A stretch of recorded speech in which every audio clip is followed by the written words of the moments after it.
আসসালামু আলাইকুম দর্শক, যেমনটা দেখতে পাচ্ছেন আমাদের বেকু ভাইয়ের স্টাফরা কিন্তু সুতো সদৃশ এই রডগুলো পর্যায়ক্রমে ভবন থেকে আলাদা করে একটা নির্দিষ্ট জায়গায় এবং নিরাপদে রাখার চেষ্টা করতেছে।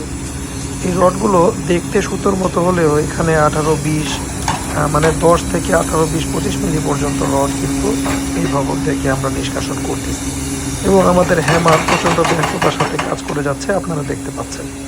দর্শক, আমাদের কাজের ধরন সাধারণত এ সকল বড় সাইজের রড বা এ সকল গ্রানাইট পাথর বিশিষ্ট কনক্রিট আমরা কিন্তু গ্যার্নিং দিয়ে প্রয়োজনে কাটি অথবা কখনো কখনো গ্যাস কাটার দিয়ে আলাদা করে থাকি। তো সব মিলিয়ে যেটা দাঁড়ালো যে কাজের গতিতে, কাজের প্রয়োজনে, কাজের সৌন্দর্যের সাথে আমরা কিন্তু সবসময় উপযুক্ত ইনস্ট্রুমেন্ট ব্যবহার করার চেষ্টা করি যেন কাজটা অনেক বেশি শৈল্পিকতা লাভ করে। দর্শক, এই সাইডটাতে কিন্তু আমরা চাইলে একটু ছোট এক্সকেভেটর যোগ করতে পারতাম, কিন্তু এখানে এই দেখতে পাচ্ছেন রাস্তা, এবং এই রাস্তাটা কিন্তু 1 ফিট পুরো কনক্রিটের তৈরি, গত ভিডিও ক্লিপে যেমন বলেছিলাম।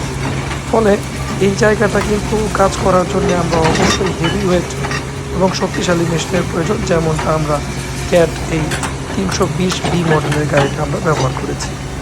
তো যাই হোক দর্শক, প্রতিবারের মতো বলে রাখতেছি, আপনার যে কোনো নতুন পুরাতন ভবন ভাঙা করার জন্য বেকু ভাইয়ের স্ক্রিনে দেখানো নাম্বারে যোগাযোগ করবেন। আসসালামু আলাইকুম।